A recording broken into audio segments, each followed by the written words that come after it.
आनंद होतो आणि असं जाणवतं की ही आता एक अशी नवीन पिढी पुढे येणार आहे की शिवाजी महाराजांचे जे जे गुण होते ते सगळे गुण त्या मुलांच्या अंगीकारून ही पिढी पुढे येणार आहे आपल्या राष्ट्राच्या सेवेसाठी. राष्ट्रसेवेचं बीज आज इकडे शाळेत रोवलं जात आहे याचा आनंद होतो आणि ही परंपरा फार जुनी आहे.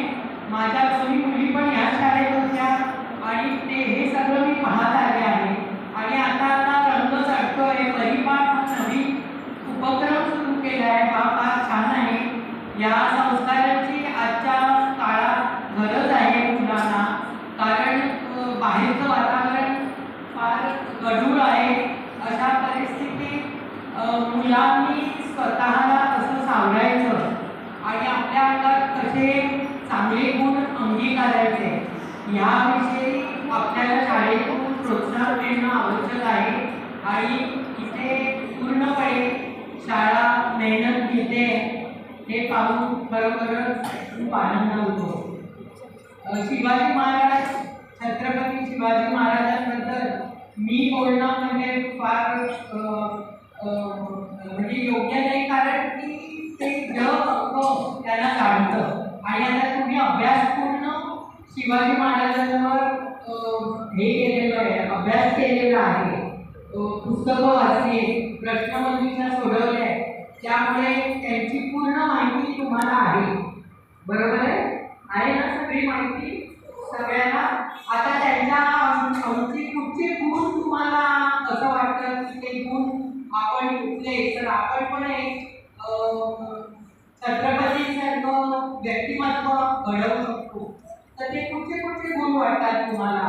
काय काय अंगीकारलं पाहिजे? बोला, एक गुण सांगा पहिला कोणीतरी.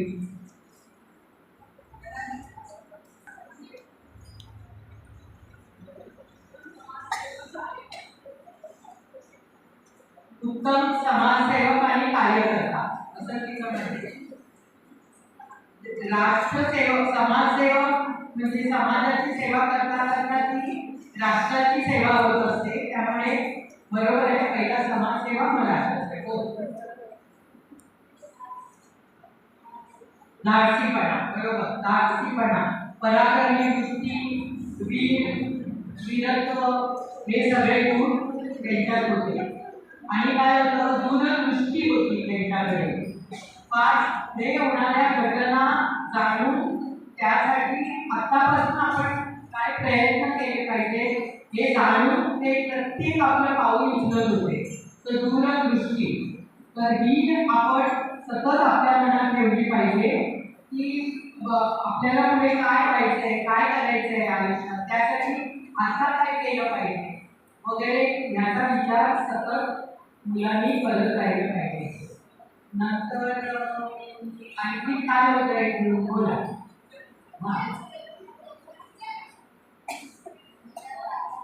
Very good.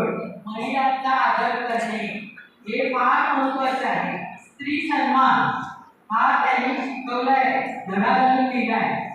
प्लस मातृप्रेम, मातृप्रेम त्यांचं इतकं होतं की आईला सती जायला दिलं नाही त्यांनी आणि आईला सांगितलं सती न जाता तू अशीच राहिली पाहिजे, नाहीतर तो सती जाण्याचं जे त्या काळात प्रथा होती ती त्यांनी मोडून काढली. तसंच अंधश्रद्धा होती त्या काळात की अमावस्येला चांगलं काम करू नये वगैरे अशा गोष्टी लोक मनात धरत होती. पण ते प्रत्येक त्यांची लढाई अमावस्येला निघायची. तेव्हा त्यांनी विचार केला नाही की अमावस्या मी हा लढाई करू, आता आता कसा जाऊ, इथे मला काहीतरी अपयश येईल, हा विचार न करता ते कोणताही दिवस, कोणतीही तिथी आपण घडवतो, आपल्या अंगाचं कर्तृत्व तो दिवस घडवत असतो आणि म्हणून ते पुढे जात होते, पुढे जात आहे. नंतर आणखी काय होता, स्त्री सन्मान परफेक्ट सांगितलं तरी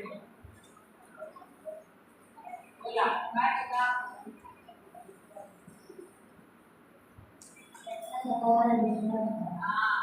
आत्मविश्वास, हा आत्मविश्वास व्हेरी गुड. आत्मविश्वास, स्वतःवरचा विश्वास की मी काय करू शकतो याचं एक प्रेरणा अंतःप्रेरणा असते जी आतून येते आणि ती येण्यासाठी ते जे संस्कार त्या जिजामातेने त्यांच्यावर केलेले होते, पण त्यांचं स्वतःचं बळ आत्मिक बळ होतं ते घेऊनच ते पुढे जात होते. आणखी काय आठवतंय?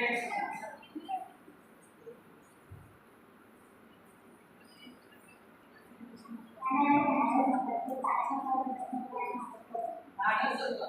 आणि काय करतात ते त्यांना माहित होतं.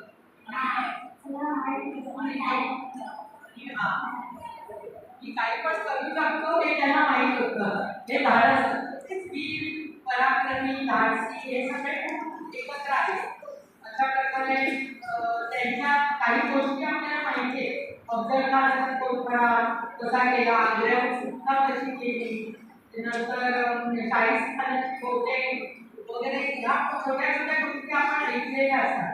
पण तरी शिवाजी महाराजांचं तुम्ही म्हटलं ते सती जाण्याला रोखणं हा फार महत्त्वाचा मुद्दा होता आणि लोकपालक राजे म्हणून ते प्रसिद्ध झाले. नंतर ते एक उत्तम प्रशासक होते, म्हणजे ॲडमिनिस्ट्रेशन त्यांची बुद्धी ते त्या प्रकारे चालवत होते की प्रशासक म्हणून मी कसं काम करू. नंतर पर्यावरणाचे रक्षक होते, पर्यावरणाचं भान ठेवून ते सगळं काम करत होते. झाडं तोडणं वगैरे त्याला मान्य नव्हती. आणि सगळ्यात महत्त्वाचं त्या काळात समुद्राचा प्रवास हिंदू लोकांना करायला परवानगी नव्हती. तर त्यांनी ती टेक्नॉलॉजी शिकून घेतली. पोर्तुगीजांनी ती टेक्नॉलॉजी त्यांना कळू दिली नाही, लपवून ठेवली. हे माहिती आहे का तुम्हाला? पोर्तुगीज त्यावेळी सत्तेत असताना सगळ्या गोष्टी स्वतः ताबा घ्यायचे. पण त्यांनी शिवाजी महाराजांनी डच लोकांकडून ती टेक्नॉलॉजी शिकून घेतली आणि नौदलाची स्थापना केली.